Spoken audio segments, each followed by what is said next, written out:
Bonjour, juste derrière moi, c'est l'installation du nouveau web séminaire sur l'IoT. C'est la deuxième fois que nous faisons un sujet IoT dans nos web séminaires et aujourd'hui, nous portons notre attention sur des aspects pratiques d'une mise en œuvre d'un grand nombre d'objets connectés sur une seule et même installation. Nous aborderons donc les problématiques et quelques détails techniques qui me paraissent importants.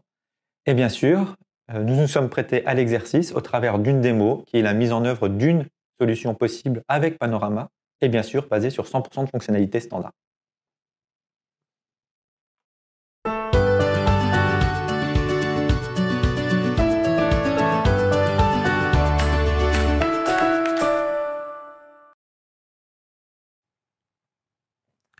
Donc, dans les grandes lignes, pour reprendre un petit peu le sujet du web séminaire précédent sur l'IoT, les grandes lignes, c'est l'IoT se décompose en 3 éléments. Ce sont les objets qui sont connectés. Donc, on en a un ici, c'est un Adonis.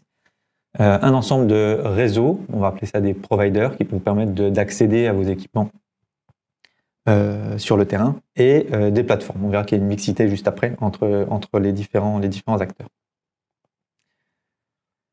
Donc la problématique du jour, c'est j'ai un ensemble d'objets connectés qui sont dispersés sur un territoire plutôt large. En général, l'IoT, c'est sur des choses à grande échelle.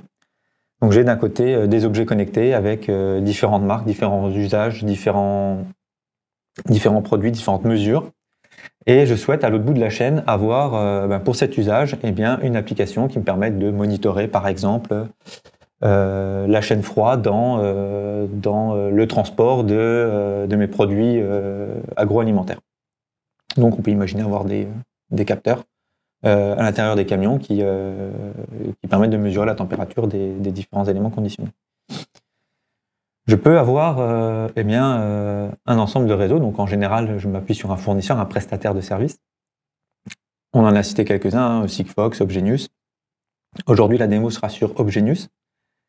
Un ensemble d'antennes qui me permettent de récupérer ces équipements et les mesures de ces équipements, et ils sont disponibles au travers d'un back-end, donc un ordinateur qui est sur Internet, à travers un cloud, et éventuellement des notions d'historisation de ces mesures, toujours chez ce provider. On peut imaginer un deuxième usage, un deuxième usage qui serait dans le bâtiment, par exemple, puisque ce sont nos principaux marchés, l'industrie et le bâtiment, où je vais avoir des capteurs pour le confort, par exemple des usagers dans un bâtiment tertiaire, ou bien des mesures de consommation pour la performance énergétique. Et l'idée, c'est peut-être de mixer aussi ces deux types d'informations, donc deux métiers un petit peu différents entre la surveillance de la consommation et le confort, au sein d'une même application centralisée.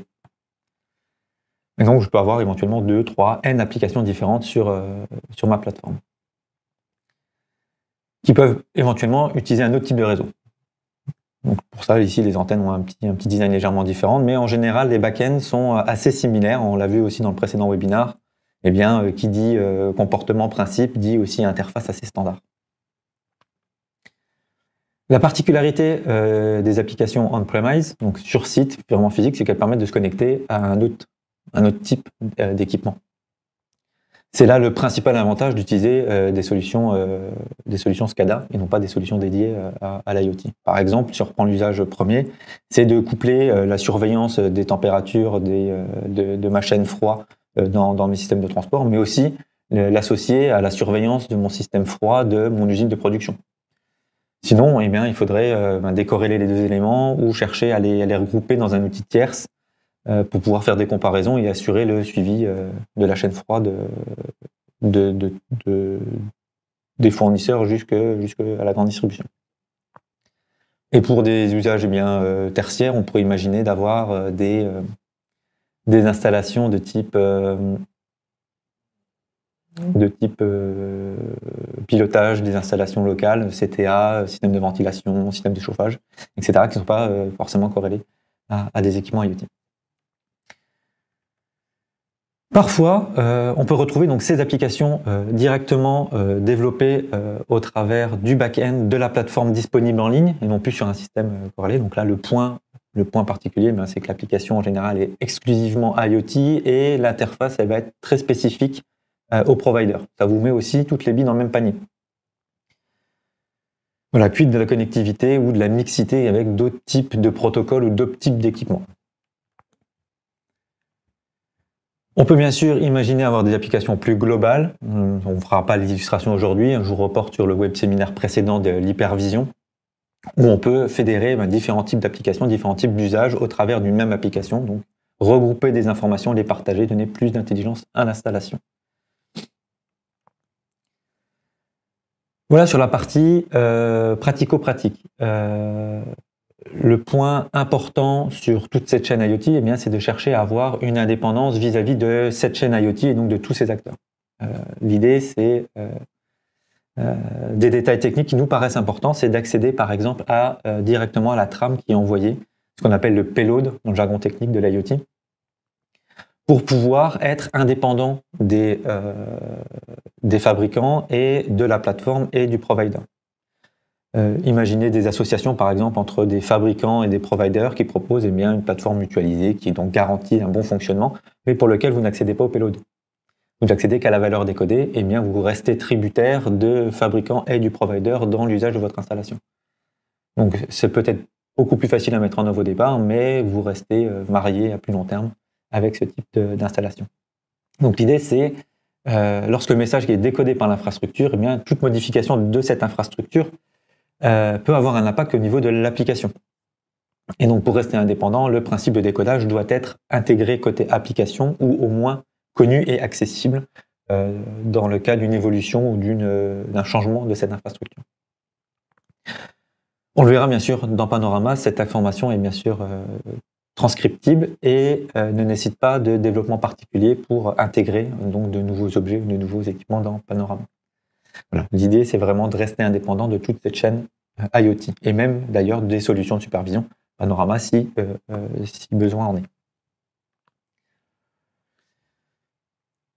Du coup, le fait d'utiliser une chaîne technique de solutions IoT avec une plateforme Panorama qui est non plus simplement un système de supervision, mais fait partie intégrante et intégrée d'un système d'information technique, on peut couvrir toute la chaîne de valeur IoT. Et là, l'avantage de cette présentation, de cette démo d'aujourd'hui, c'est de pouvoir se représenter l'installation sous un angle différent, sous un angle non pas fonctionnel, mais beaucoup plus opérationnel, et donc de décrire une démarche technique de mise en service, d'exploitation de l'installation. Donc tout d'abord, dans cette chaîne de valeur, on va chercher à déclarer les équipements à l'application Panorama. Et lorsqu'on va lancer cette application, on va enrôler les équipements décrits dans cette application auprès du provider, ce qui évite des étapes fastidieuses et de comparaison et de recyclage d'informations à plusieurs niveaux dans cette chaîne. Le deuxième élément, c'est de pouvoir associer directement des équipements en runtime à la partie de l'installation qu'elle représente. Avoir des notions d'avatardisation, de numérisation, de digitalisation des équipements, donc d'avoir sa représentation, non pas technique, mais sa représentation symbolique, usuelle, dans le site, dans l'installation. Non pas représenter un capteur non seulement par sa marque, son modèle, son numéro de série, ses mesures, mais plutôt de représenter une pièce, le bureau, salle de réunion 3 ici, que nous avons aujourd'hui, et donc de représenter des mesures de la salle de réunion 3, non pas du capteur. Cette association peut se faire grâce aux outils Panorama, comme nous le verrons tout à l'heure. Bien évidemment, la chaîne de valeur elle passe avant tout par la collecte et les mesures. Non seulement l'acquisition brute de ces mesures de la luminosité, de la température, etc., mais aussi la capacité de mesurer la réceptivité du capteur et donc de bien le positionner au moment de la mise en service. Et bien sûr, partie que nous ne verrons pas vraiment dans cette présentation, toute la partie valorisation, qui est la reprise de fonctionnalités standards de système de supervision avec l'exploitation, la surveillance, la supervision temps réel, temps différé, l'analyse de mesures, indicateurs KPI, système Panorama H2, etc., que nous avons vu dans d'autres web séminaires. Et bien sûr, l'idée, c'est de faire converger toutes ces notions d'informatique, de technologie de l'information et de technologie terrain dites plus industrielle, plus automaticienne des choses, convergence IT-OT. Voilà pour la partie présentation du jour. Juste avant de faire vraiment la démo, je vais vous présenter un petit slide sur les principes objets de Panorama. L'idée, c'est d'avoir, par exemple, une notion du principe objet, donc c'est la notion d'association d'objets Panorama, avec un modèle objet qui va représenter les équipements et les marques. Par exemple, on peut imaginer que ce capteur soit lié à un équipement sur le terrain qui serait un type d'actionneur qui serait par exemple un moteur de ventilation. Et on peut associer bien sûr des caractéristiques aussi bien de ce moteur de ventilation à ce capteur, mais au travers de choses complètement numériques, abstraites, et on ne représente plus le capteur dans son installation, mais plutôt un moteur qui serait avec un voyant rouge lorsqu'il ne fonctionne plus.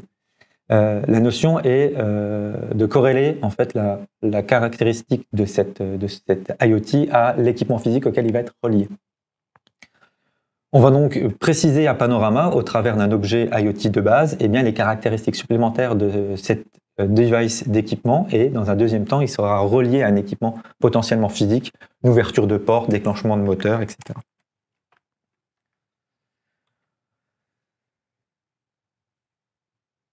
Ce slide, je le présenterai juste après la partie démo. Donc, sur la démo. Aujourd'hui, la démo se décompose en plusieurs étapes.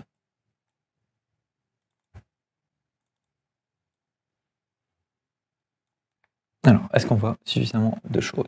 Hop, on va réduire un petit peu ça. Donc, nous avons ici l'environnement de développement Panorama Studio. Je ferai juste une petite aparté sur cet élément, où on a donc une connexion ici, une connexion dite IoT vers la plateforme Obgenius de Bouygues. Nous avons un contenu d'application et une partie capteur. Ici, j'ai un équipement qui s'appelle Adonis OK, c'est l'import de cet équipement. Donc, tout d'abord, je vais vous montrer que l'on peut supprimer cet équipement pour effectuer toute la démo, toute la chaîne de démo. On l'a dit au départ, la première étape, ça va être de déclarer les équipements à l'application Panorama. Donc, j'enregistre, j'arrête mon application.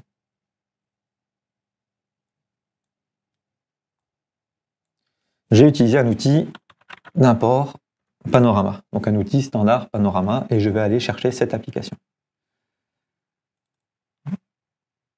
Et je vais aller chercher le petit fichier datatest. Alors, le petit fichier datatest, on va l'ouvrir avec le bloc-notes, par exemple. Donc,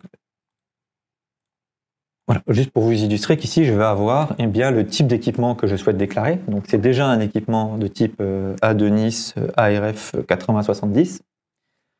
Et cet équipement va avoir une position dans l'arborescence et surtout, je renseigne des caractéristiques. Les caractéristiques ici, c'est le QR code. C'est le QR code que j'ai collé sur l'équipement qui représente bien tout simplement son numéro de série. On peut bien sûr imaginer d'autres champs qui seraient renseignés automatiquement à travers cet import. Voilà, donc, si j'ai toute une caisse d'équipement Adonis que je souhaite déclarer, il suffit que je reprenne le bordereau de livraison de manière numérique et que je mette en forme ces informations pour pouvoir importer 1, 10, 50 ou 1000 équipements de ce type dans mon application de supervision. Du coup, je lance l'import et je vais avoir mon application Panorama qui va être enrichie à nouveau de ce capteur. Et du coup, ce capteur revient avec les caractéristiques que je vous ai présentées tout à l'heure, les deux propriétés qui me permettent d'identifier ce capteur. Voilà, on peut très bien imaginer des dizaines, des centaines ou des milliers de capteurs à cette mise en service. Voilà pour le paramétrage de l'application. Lorsque je lance cette application, Panorama va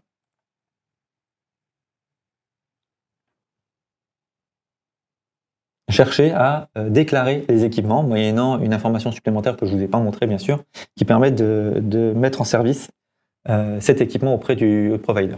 C'est l'APP qui me semble. Au travers donc du provider ici, qui est non pas Sigfox, qui est Obgenius. Sachez aussi d'ailleurs, j'en ai pas parlé, depuis le précédent web séminaire, il y a une intégration qui a été présentée dans les nouveautés Panorama Suite 2020 concernant les communications de type MQTT. C'est des technologies légèrement différentes des technologies IoT, mais on retrouve et bien des besoins similaires. Donc, je voulais vous le préciser aujourd'hui. J'ai donc une application de supervision Panorama donc, qui est entièrement construite, qui est totalement libre de design, de réalisation, contrairement à peut-être à des solutions qui seraient proposées par des plateformes entièrement web au niveau du provider. Et donc, au démarrage de cette application, j'ai éventuellement la liste. J'ai un petit problème de communication, c'est pas grave. Donc, je vais avoir la liste des équipements qui sont à la fois déclarés sur le provider et déclarés dans mon application. Et donc, je peux, au travers de la clé de validation de mon équipement, de mon device, eh bien, déclarer au provider automatiquement les nouveaux équipements. J'ai un petit souci de communication. Bon, ça sera pas très grave sur la présentation, ce qui peut montrer aussi, prouver que quelque part, on cherche à réellement faire l'acquisition. Voilà pour cette donc, première étape de la partie applicative Panorama.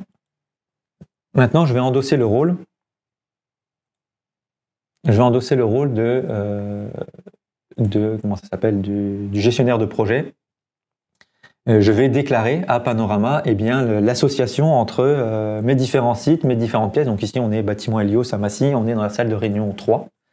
Et il va falloir que j'ai mon installateur qui aille installer un capteur dans cette pièce. Je vais donc déclarer des sites.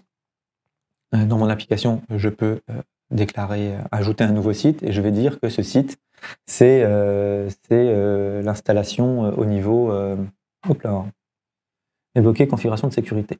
Hop, c'est pas grave, j'ai une restriction de sécurité certainement au niveau de mon firewall pour accéder à Internet. Bon, ça passe quand même. J'ai un liability, donc on peut laisser les sites 1 et on peut appeler le code Massy Helios par exemple. Helios. Je vais affecter ce site et donc je vais dire que ce site doit être mis en service par mon installateur. Et sur ce site, je vais ajouter des capteurs. Pour l'instant, ma base est vide, donc je vais ajouter 1, 2, 3, 50 capteurs. L'idée, c'est de faire un exemple avec un seul capteur. Je vais demander à mon installateur qu'il m'installe un type de capteur Adonis, donc 80-70. Si j'ai une photo, je ne peux pas trop me tromper et je vais demander à ce qu'il soit posé en salle réunion 3. Voilà, ce principe est une saisie à la main pour présenter un petit peu les interfaces Panorama, le système de GeoSCADA, la nouvelle fenêtre d'alarme, etc. On pourrait très bien imaginer un autre système d'import qui permet de s'adresser à un autre système d'information, à une base de données, qui va me permettre de déclarer les sites et les équipements que je souhaite mettre en service. C'est juste deux approches différentes pour illustrer davantage de fonctionnalités dans Panorama. Je rappelle, toutes ces fonctionnalités qui sont illustrées, ce sont des fonctionnalités natives du produit. Donc j'ai déclaré tous mes sites, j'ai déclaré tous les capteurs à poser et maintenant je vais passer du côté de l'installateur. Donc à présent je suis l'installateur, je vais me balader sur mon site. Je voudrais aujourd'hui effectuer la mise en service du site. Alors, est-ce que ma webcam est disponible? Oui, j'ai ma vidéo qui continue, reconnexion au serveur. Je me connecte. Et donc, j'ai une vue d'accueil toujours dans cette application, donc qui est connectée, mon application mobile Panorama est connectée au serveur Panorama E2 de cette même application. Et j'ai choisi d'avoir ici sur mon application, par ici, on doit voir voilà, une vue d'accueil qui me permet soit d'accéder au site géolocalisé. Donc, je suis à Massy, mon site, j'ai déclaré à Massy. Donc, si j'ouvre la vue géolocalisée, eh bien, en fonction de ma localisation, hop, j'arrive sur un site. Ça charge, qui me propose ici, donc le site Massy 1 tout en haut, et j'ai une liste de capteurs à mettre en service. Bon, pour l'instant, on peut imaginer que j'en ai 10, pour le cas présent, mais j'en ai qu'un seul. Ce capteur me dit qu'il s'appelle Massy Helios 1, et c'est un type Adonis, et je dois aller le poser en salle de réunion 3. Eh bien, je prends un capteur au hasard dans ma caisse de capteurs Adonis ARF 8070, et je dis, je vais mettre en service ce capteur-là dans cette salle-là. Et c'est là que j'ai créé l'association en runtime, en exécution dans mon installation. Donc le capteur actuellement est non posé, donc je souhaite le mettre en service. Donc je dis au système, je vais travailler sur ce capteur-là en particulier. Et du coup, j'ai un petit bouton, la prochaine étape, j'ai un petit bouton QR code à scanner qui va me permettre d'associer le QR code. Dans ce cas-là, on a choisi un QR code, on pourrait très bien saisir une valeur, mais bon, saisir une valeur peut être source d'erreur. Et donc je scanne le QR code de ce petit équipement. Voilà, donc j'ai la fiche de cet équipement. Je rappelle que j'ai un petit souci de communication, je ne sais pas pourquoi. Et donc, je vais avoir les caractéristiques de cet équipement-là. Cet équipement, j'ai une photo, j'ai les caractéristiques de cet équipement. Donc, la Deunis ARF 8070BA, c'est un capteur 4 contacts. Donc, j'ai 4 tors, 4 états courants, 4 états précédents. J'ai un petit souci de communication, je vous rappelle, qui me permettent de voir l'état courant de mon capteur. Imaginons bien le capteur n'est pas disponible, c'est exactement l'affichage que j'ai là. Je pourrais bien sûr revenir sur un autre capteur et essayer de scanner un capteur qui serait accessible. Je peux me balader sur d'autres vues qui m'indiquent par exemple la sensibilité ou les détails de réceptivité de mon capteur et donc de demander un rafraîchissement de la mesure si mon provider le veut bien, parce qu'en général ils n'aiment pas trop faire des mesures ou des push à la demande, donc on fait mais pas souvent, pour essayer de positionner au mieux mon capteur dans la pièce. Ça évite des pertes de connectivité, des sensibilités mauvaises, de la surconsommation de la batterie. Finalement, j'ai trouvé que ce capteur-là, qui serait donc raccordé dans cette pièce, le meilleur emplacement est au-dessus de la porte. Et donc, je vais, au niveau de mon smartphone, lors de mon installation, effectuer un commentaire, hop, pas celui-ci, ici, commentaire, et je vais le placer au-dessus de la porte. Voilà, je valide. Je confirme, envoyer au-dessus de la porte. Voilà, j'ai le local dans lequel l'équipement est placé et j'ai décidé de renseigner un champ.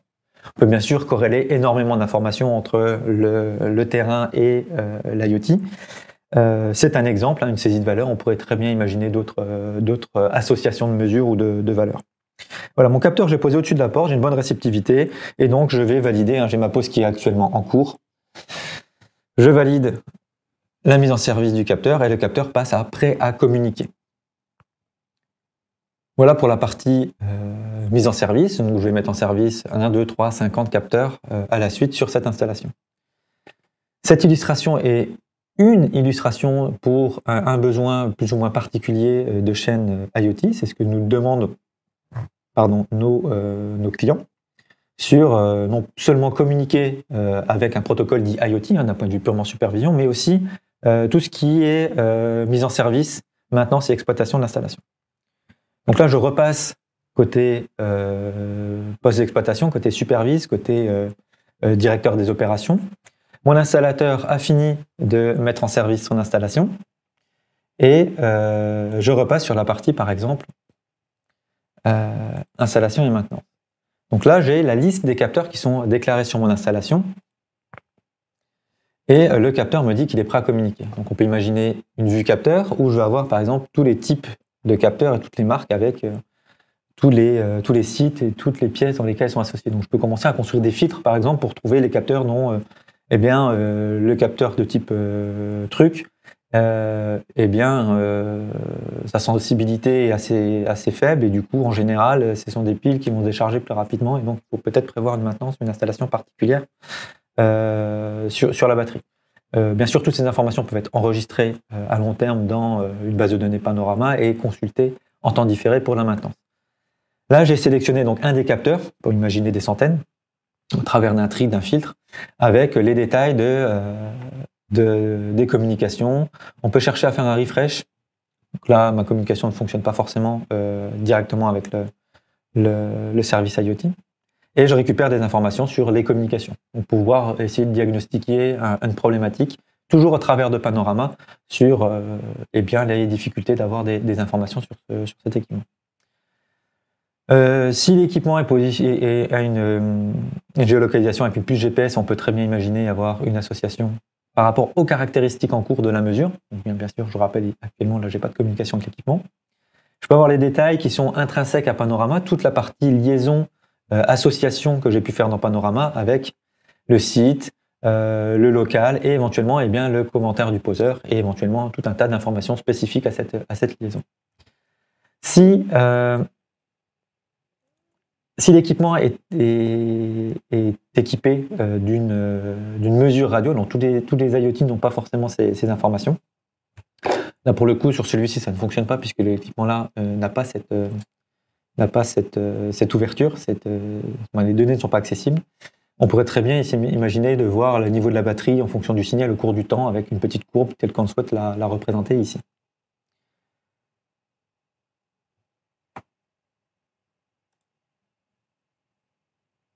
Bien sûr, on peut communiquer toutes ces informations à une information tierce Panorama qui serait par exemple dans le cloud via une solution Panorama H2 Cloud. Il y a des web séminaires qui ont été présentés sur le sujet, donc je ne m'attarderai pas sur cette fonctionnalité. Je vous renvoie sur la vidéo du web séminaire Panorama qui est sur notre chaîne YouTube pour avoir ces détails et toute la mise en œuvre et toute la puissance de l'outil Panorama H2.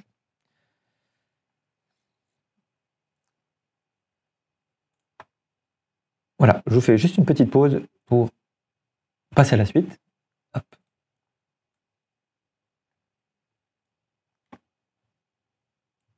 Hop, on va repartager l'écran.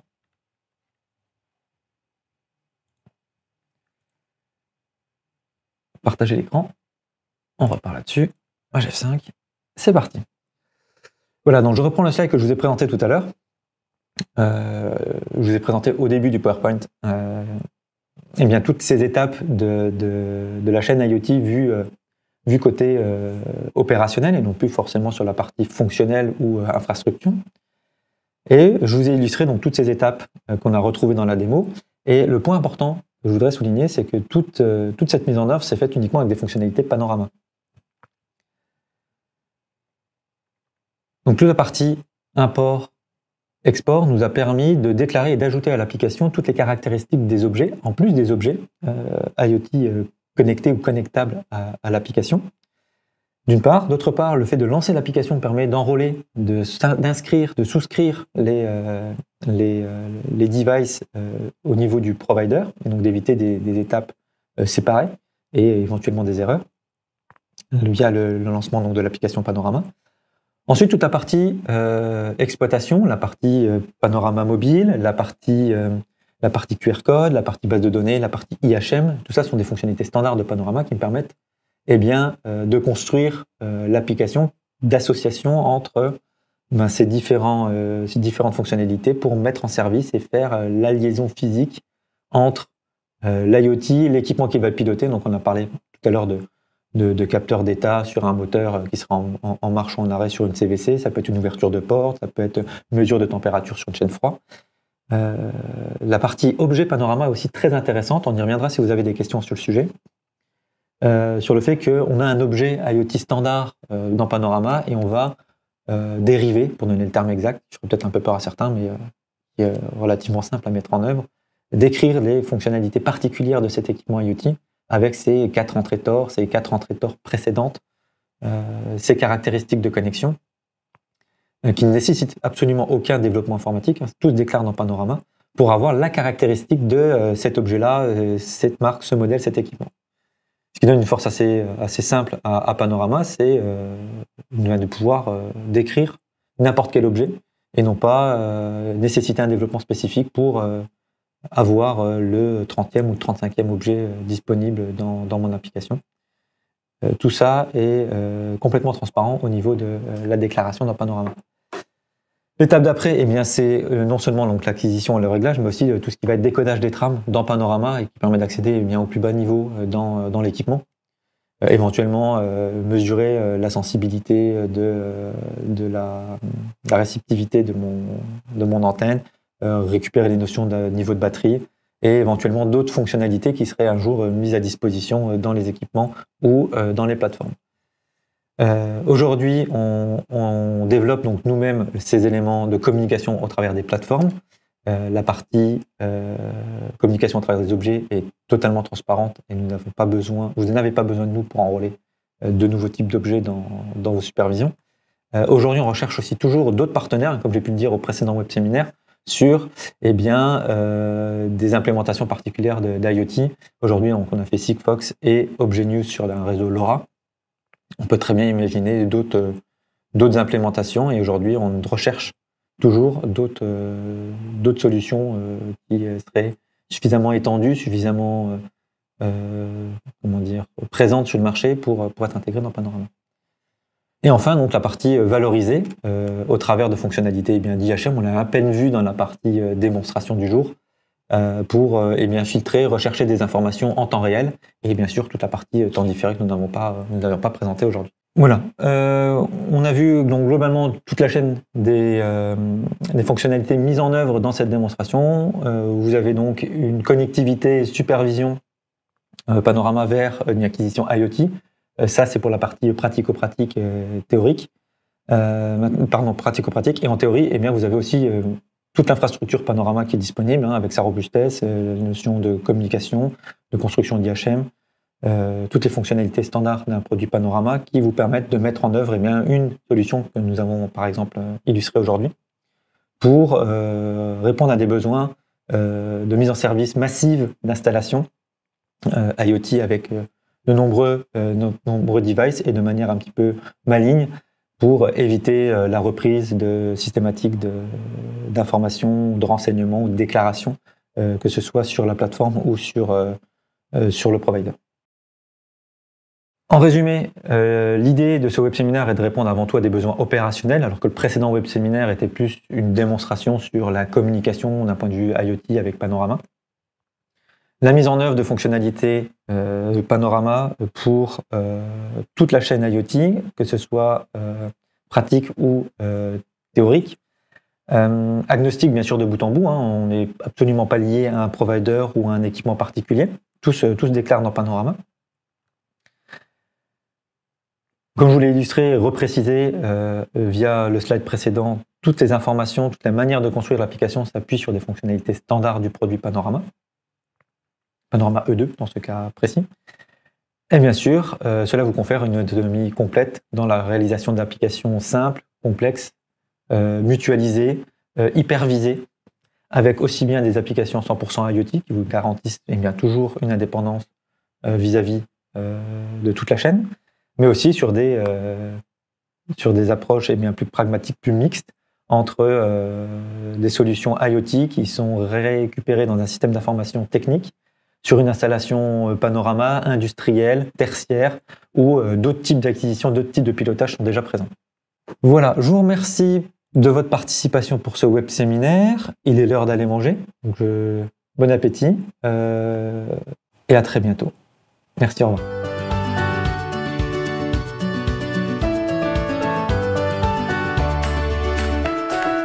Et pouf, ça fait des chocs à pic.